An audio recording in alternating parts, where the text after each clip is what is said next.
Président de l'Assemblée nationale du Burkina Faso, Messieurs les membres du gouvernement,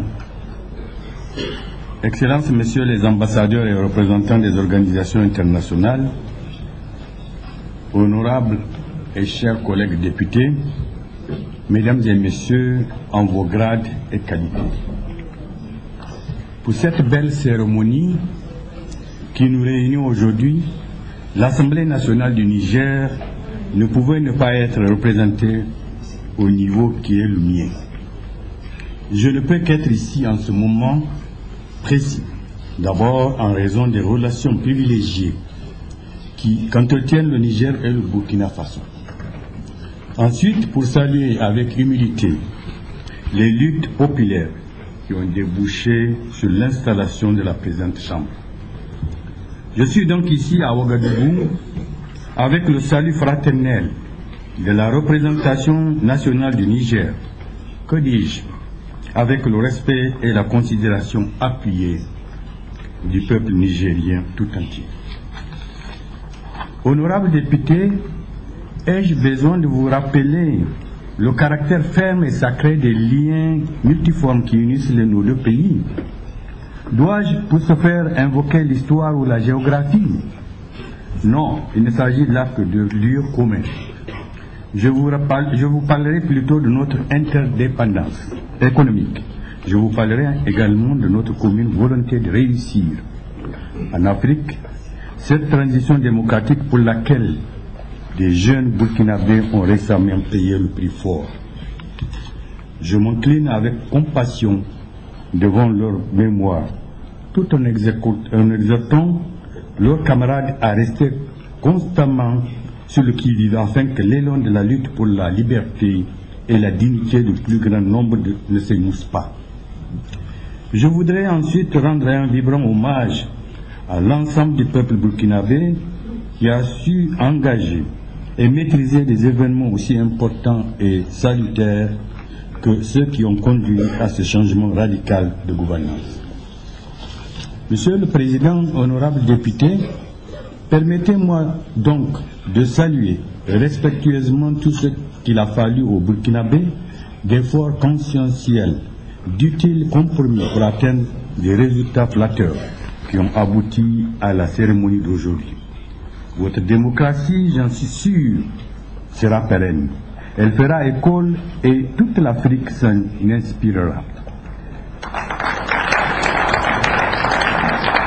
Puissiez-vous donc dompter les passions humaines, l'exacerbation des antagonistes partisans et fructifier vos acquis afin que cette démocratie soit le levier solide de votre développement économique et social. Honorable assistant, je ne peux poursuivre mon propos sans rendre justice au président Salif Diallo, en rappelant avec force quelle part active il a personnellement pris dans le récent parcours de la démocratie burkinabé. Je rappellerai son engagement militant de toujours. Je rappellerai les risques personnels qu'il a pris et assumés. Qu'il puisse donc aujourd'hui poursuivre avec plus de succès sa quête d'un meilleur devenir pour ses compatriotes. Monsieur le Président, que donc ce perchoir vous permette d'être encore plus utile à vos concitoyens. D'user de votre grande sagesse pour faire légiférer avec pertinence et efficacité. Je voudrais que vous vous en serviez également pour travailler à renforcer la diplomatie parlementaire. Mon souhait est de vous voir vous engager dans le renforcement de l'efficacité de nos organisations interparlementaires communes, comme le Parlement en création de l'UMOA, le Parlement de la CEDEAO, l'Assemblée parlementaire de la francophonie, l'Union des parlements africains. Je voudrais également solliciter votre actif appui pour renforcer les relations entre nos deux assemblées afin que la diplomatie des peuples contribue à vivifier la diplomatie des gouvernements. À cet égard, je voudrais que vous soyez mon interprète auprès de son Excellence Roch Marc Christian Kaboré, pour lui transmettre l'aimable salutation de son frère et ami le président Issoufou Mahamadou. Monsieur le Président, honorables députés, il ne me reste à présent qu'à souhaiter bonne chance à cette législature qui démarre pendant que la mienne tire à sa fin.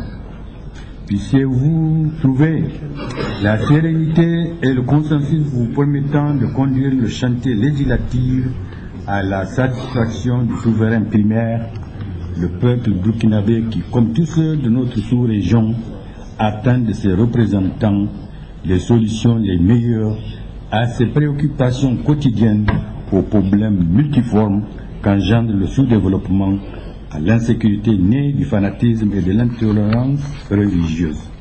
À cet égard, il me revient en mémoire l'attaque barbare de l'hôtel Splendide de Ouagadougou.